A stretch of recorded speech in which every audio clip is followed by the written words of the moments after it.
نحمدہ و نصلی علی رسول الکریم ما بعد اعوذ باللہ من الشیطان الرجیم بسم اللہ الرحمن الرحیم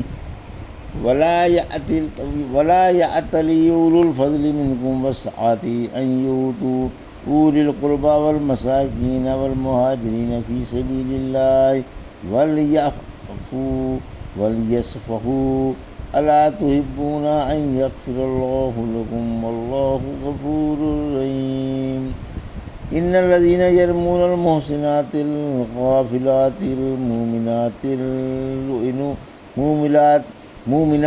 لعنوا في الدنيا والآخرة ولهم عذاب عظيم يوم تشهد عليهم ألسنتهم وأيديهم وأرجلهم بما كانوا يعملون يومئذ يوفيهم الله دينهم الحق وَيَعْلَمُونَ أَنَّ اللَّهَ هُوَ الْحَقُّ الْمُبِينُ الخبيثات للخبيثين والخبيثون للخبيثات والطيبات للطيبين والطيبون للطيبات أولئك مبرؤون مما يقولون لهم مغفرة ورزق كريم۔ ابھی آپ نے سورہ نور کی آیت 22 سے 26 کی تلاوت سماعت فرمائی۔ ان آیتوں کا ترجمہ اور تفسیر اس طرح ہے: وَلَا يَأْتَلِ أُولُو الْفَضْلِ مِنْكُمْ وَالسَّعَةِ أَنْ يُؤْتُوا أُولِي الْقُرْبَى وَالْمَسَاكِينَ وَالْمُهَاجِرِينَ فِي سَبِيلِ اللَّهِ وَلْيَعْفُوا وَلْيَصْفَحُوا أَلَا تُحِبُّونَ أَنْ يَغْفِرَ اللَّهُ لکم واللہ غفور الرحیم۔ آیت 22 ترجمہ: اور تم میں سے جو بزرگی و فراخی والے ہیں انہیں اپنے رشتہ داروں، محتاجوں اور اللہ کی راہ کے مہاجروں کو دینے سے قسم نہیں کھانی چاہیے، بلکہ انہیں معاف کر دینا چاہیے اور درگزر کرنا چاہیے۔ کیا تم کو یہ بات پسند نہیں کہ اللہ تمہارے گناہ معاف فرما دے؟ اور اللہ تو بڑا ہی بخشنے والا اور انتہائی مہربان ہے۔ یہ تھا ترجمہ سورہ نور کی آیت 22 کا تفسیر۔ بزرگوں کو خاص طور سے صلہ رحمی کی طرف متوجہ رہنا چاہیے، یعنی اللہ والے اور فراخی والے اپنے رشتہ داروں کو نہ دینے کی قسم نہ کھائیں اور یہ عزم نہ کریں کہ انہیں اور محتاجوں کو اور اللہ کی راہ کے مہاجروں کو کچھ نہیں دیں گے۔ اللہ پاک نے یہ ہدایت فرما کر بزرگوں اور خوشحال مسلمانوں کی توجہ صلہ رحمی کی طرف مبذول کرائی اور رشتہ داری کا لحاظ کرنے کی رغبت دلائی ہے۔ اس لیے فرمایا کہ اگر ان سے ایذائیں اور تکلیفیں پہنچ گئی ہوں تو درگزر کریں اور معاف کر دیں۔ یہ بھی لوگوں پر حق تعالیٰ کا لطف و کرم اور اس کی مہربانی اور بردباری ہے کہ مظلوم کو ظالموں سے معاف کرنے کی رغبت دلائی۔ یہ آیت ابو بکر رضی اللہ عنہ کے بارے میں اتری جب مصطح رضی اللہ تعالیٰ بن اثاثہ نے صدیقہ رضی اللہ تعالیٰ عنہا پر بے حیائی کا الزام لگایا تو آپ نے قسم کھا لی کہ اب میں اس کا وظیفہ بند کر دوں گا، جیسا کہ اوپر حدیث میں گزر چکا ہے۔ پھر جب اللہ نے صدیقہ رضی اللہ تعالیٰ عنہ کی بے گناہی قرآن میں اتار دی اور ایمان والوں کے دلوں کو چین نصیب ہوا اور اس سلسلے میں جن مسلمانوں نے حصہ لیا تھا انہیں معاف کر دیا گیا اور بعض پر الزام کی حد بھی جاری کی گئی، تو اب حق تعالیٰ اپنے فضل و کرم سے صدیق اکبر رضی اللہ عنہ کی توجہ ان کے عزیز و قریب اور رشتہ داروں کی طرف متوجہ فرماتا ہے، یعنی مصطح بن اثاثہ کی طرف جو آپ کے خالہ زاد بھائی بھی تھے اور محتاج و حقیر تھے اور جن کا خرچ آپ ہی اٹھایا کرتے تھے۔ آپ اللہ کی راہ کے مہاجر تھے۔ ایک لرزش ہو گئی تھی جو توبہ اور حد سے معاف ہو گئی تھی۔ صدیق رضی اللہ تعالیٰ حسن سلوک میں مشہور و معروف تھے۔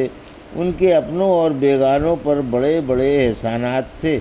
جب حق تعالیٰ نے یہ آیت اتاری اور ابو بکر رضی اللہ عنہ نے خصوصی طور سے اس آیت کے اس حصے الا تحبون ان یغفر اللہ لکم پر غور کیا تو بے ساختہ آپ کی زبان سے نکل گیا، کیوں نہیں اللہ کی قسم، اے اللہ ہمیں یہ بات پیاری ہے کہ تو ہمارے قصور معاف فرما دے، کیونکہ جزا عمل کی جنس سے ہوتی ہے۔ اگر آج تم لوگوں کے قصور معاف کر دو گے تو کل اللہ قیامت کے دن تمہارے قصور معاف فرما دے گا، اور جیسے تم درگزر کرو گے اسی طرح اللہ تم سے درگزر فرمائے گا۔ آپ نے ان کا وظیفہ بحال رکھا اور فرمایا کہ میں ان کا وظیفہ کبھی بند نہ کروں گا۔ واقعی صدیق رضی اللہ عنہ ہی تھے۔ اللہ پاک ان سے اور ان کی صاحبزادی صدیقہ جان سے راضی ہو جائے، آمین یا رب العالمین۔ ان الذین یرمون المحصنات الغافلات المؤمنات لعنوا فی الدنیا والآخرۃ ولہم عذاب عظیم۔ آیت 23۔ یوم تشہد علیہم السنتہم وایدیہم وارجلہم بما کانوا یعملون۔ آیت 24۔ یومئذ یوفیہم اللہ دینہم الحق ویعلمون ان اللہ هو الحق المبین۔ آیت 25۔ ترجمہ: جو پاک دامن بھولی بھالی اور ایمان والی عورتوں پر بد اخلاقی کا الزام لگاتے ہیں، ان پر دنیا اور آخرت میں اللہ کی پھٹکار ہے اور ان کے لیے سخت و عظیم عذاب ہے۔ جس دن ان کے خلاف ان کی زبانیں، ان کے ہاتھ اور ان کے پاؤں ان کے عملوں کی گواہی دیں گے، اس دن اللہ انہیں حق و انصاف کے ساتھ پورا بدلہ دے گا، اور انہیں معلوم ہو جائے گا کہ اللہ صحیح فیصلہ کرنے والا اور معاملے کو ظاہر کرنے والا ہے۔ یہ تھا ترجمہ آیت 23 سے 25 کا۔ تفسیر: مومنوں کی شان میں گستاخی کی ممانعت۔ جب اللہ نے عام ایمان والی عورتوں پر بے حیائی کا الزام لگانے سے لوگوں کو ڈرایا ہے اور ان کی یہ سزا تجویز فرمائی ہے، تو نبیوں کی بیویوں پر جو تمام مسلمانوں کو مائیں ہیں بہتان باندھنے والوں کی سزا کیا ہونی ہوگی، خصوصاً اس پاک دامن صدیقہ جنت پر جن کے بارے میں یہ آیت اتری اور جو صدیق کی صاحبزادی اور سید الرسل کی زوجہ محترمہ تھیں۔ اس آیت کے آنے کے بعد جس نے آپ کی شان گرامی میں کوئی گستاخی کی، آپ پر زبان تان اور دراز کی اور آپ کو مورد الزام ٹھہرایا، وہ کافر ہے، کیونکہ وہ قرآن کی اس آیت کے خلاف کر رہا ہے۔ دیگر امہات المومنین کے بارے میں بھی صحیح قول یہی ہے۔ پھر فرمایا کہ ایسے لوگوں پر دونوں جہانوں میں اللہ کی پھٹکار ہے۔ سورہ احزاب کی آیت 57 میں فرمایا، یقیناً جو لوگ اللہ کو اور اس کے رسول کو ایذا پہنچاتے ہیں، اللہ نے ان پر دنیا اور آخرت میں پھٹکار ڈال دی ہے اور ان کے لیے ذلت والا عذاب تیار کر رکھا ہے۔ ابن عباس فرماتے ہیں، عام مسلم خواتین پر الزام لگانے والوں کی توبہ تو قبول کر لی جائے گی، لیکن ان کی گواہی ناقابل قبول ہوگی۔ پھر آپ نے سورہ نور کی آیت 4 کی تلاوت کر کے فرمایا کہ یہ آیت عام مسلم خواتینوں پر الزام لگانے والوں کا حکم بیان کرتی ہے، لیکن یہاں آیت 23 میں حضرت عائشہ اور دیگر امہات المومنین کے بارے میں ہے، یعنی ان پر الزام لگانے والوں کی توبہ قابل قبول نہیں۔ اس بہترین تفسیر کو سن کر بعض لوگ بھڑک اٹھے اور آپ کی پیشانی چومنی چاہی۔ رحمت عالم صلی اللہ علیہ وسلم نے فرمایا، 7 ہلاک کرنے والے گناہوں سے بچتے رہو۔ پوچھا گیا، یا رسول اللہ وہ کون سے گناہ ہیں؟ فرمایا، شرک، جادو، ناحق قتل، سود، یتیم کا مال ہڑپ کرنا، میدان جنگ میں مقابلے سے بھاگنا، اور پاک دامن بھولی بھالی اور ایماندار عورتوں پر بد اخلاقی کا الزام لگانا۔ پاک دامن خاتون پر بد اخلاقی کا الزام لگانے سے 100 سال کے عمل غارت ہو جاتے ہیں۔ قیامت کے دن اعضائے جرائم کا اقبال کریں گے۔ آیت 24۔ ابن عباس فرماتے ہیں جب مشرک یہ دیکھیں گے کہ جنت میں نمازی ہی جا رہے ہیں تو کہیں گے آؤ ہم بھی شرک کا انکار کر دیں، چنانچہ شرک کا صاف انکار کر دیں گے، پھر ان کے مومنوں پر ان کے منہوں پر مہر لگ جائے گی، ان کے ہاتھ پاؤں ان کے عملوں کی گواہی دیں گے، اللہ سے ایک بات بھی نہ چھپا سکیں گے۔ رحمت عالم صلی اللہ علیہ وسلم نے فرمایا قیامت کے دن کافر اپنے عمل پہچان جائے گا مگر انکار کر دے گا اور جھگڑنے لگے گا۔ اس سے کہا جائے گا کہ لے یہ تیرے پڑوسی ہیں اور تیرے عملوں پر گواہ ہیں۔ جواب دے گا کہ یہ جھوٹے ہیں۔ کہا جائے گا کہ تیرے گھر والے اور خاندان والے گواہ ہیں۔ جواب دے گا کہ یہ بھی جھوٹے ہیں۔ کہا جائے گا کہ قسم کھا مگر یہ جھوٹی قسم بھی کھا جائے گا۔ پھر گونگا کر دیا جائے گا اور ہاتھ پاؤں گواہی دیں گے، پھر اللہ جہنم میں جھونک دے گا۔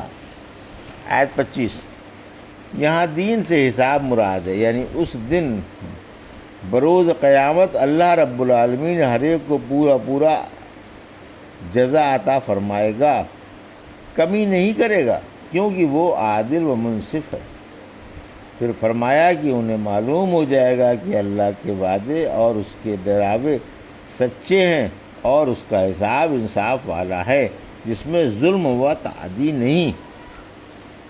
الخبیثات للخبیثین والخبیثون للخبیثات والطیبات للطیبین والطیبون للطیبات اولئک مبرؤون مما یقولون لہم مغفرۃ ورزق کریم۔ آیت 26۔ ترجمہ: گندی عورتیں گندے مردوں کے لائق ہیں اور گندے مرد گندی عورتوں کے لائق ہیں، اور پاک عورتیں پاک مردوں کے لائق ہیں اور پاک مرد پاک عورتوں کے لائق ہیں۔ یہ پاک لوگ لوگوں کے بہتانوں سے بے لگاؤ ہیں، انہی کے لیے بخشش اور عزت والی روزی ہے۔ یہ تھا ترجمہ آیت 26 کا۔ تفسیر: مسلمانوں کے اچھے اخلاق ہوتے ہیں۔ ابن عباس ذرا فرماتے ہیں یعنی فحش باتیں برے لوگوں کے لیے ہیں اور برے لوگ فحش باتوں کے لیے، اسی طرح اچھی باتیں اچھے لوگوں کے لیے ہیں اور اچھے لوگ اچھی باتوں کے لیے ہیں۔ یہ آیت صدیقہ رضی اللہ عنہ اور آپ پر الزام لگانے والوں کے بارے میں اتری۔ مطلب یہ ہوا کہ بہتان باندھنے والوں نے صدیقہ رضی اللہ عنہ پر جو بد اخلاقی کا الزام لگایا ہے وہی اس بات کے لائق ہیں کہ اور صدیقہ رضی اللہ عنہ بے گناہ ہے، پاک و طاہر ہیں۔ صدیقہ تو ہر پاکیزہ شخص سے زیادہ پاک ہیں۔ اگر ان میں کوئی عیب ہوتا تو انہیں اللہ کے رسول کی زوجیت کا شرف نہ شرعی طور سے حاصل ہوتا نہ کوئی طور سے۔ پھر فرمایا وہ ان منافقوں کی بکواس اور ہرزہ سرائی سے سراسر بے لگاؤ ہے، انہیں اس الزام کی وجہ سے اللہ کی طرف سے بخشش کا صلہ ملے گا اور نعمتوں والی سدا بہار بہشتوں میں عزت والی روزی ملے گی۔ اس میں حق تعالیٰ نے وعدہ فرمایا ہے کہ آپ جنت میں بھی آپ کی رفیق حیات ہوں گی۔ رحمت عالم صلی اللہ علیہ وسلم نے فرمایا کہ اس کی مثال جو اچھی بری ہر طرح کی باتیں سنے پھر بری باتیں ہی بیان کرے ایسی ہے جیسے ایک شخص ریوڑ والے کے پاس آ کر کہتا ہے کہ مجھے ایک بکری دے دو، یہ جواب دیتا ہے کہ اس سے ریوڑ میں سے جون سی بکری تم کو پسند ہو لے جاؤ، مگر یہ شخص بجائے بکری کے کتا لے جاتا ہے۔ یہ تھا سورہ نور کی آیت 22 سے 26 کا ترجمہ اور تفسیر جو بھی آپ نے سماعت فرمائی۔ بارک اللہ لی و لکم فی القرآن و نفعنا ایاکم بآیات الذکر۔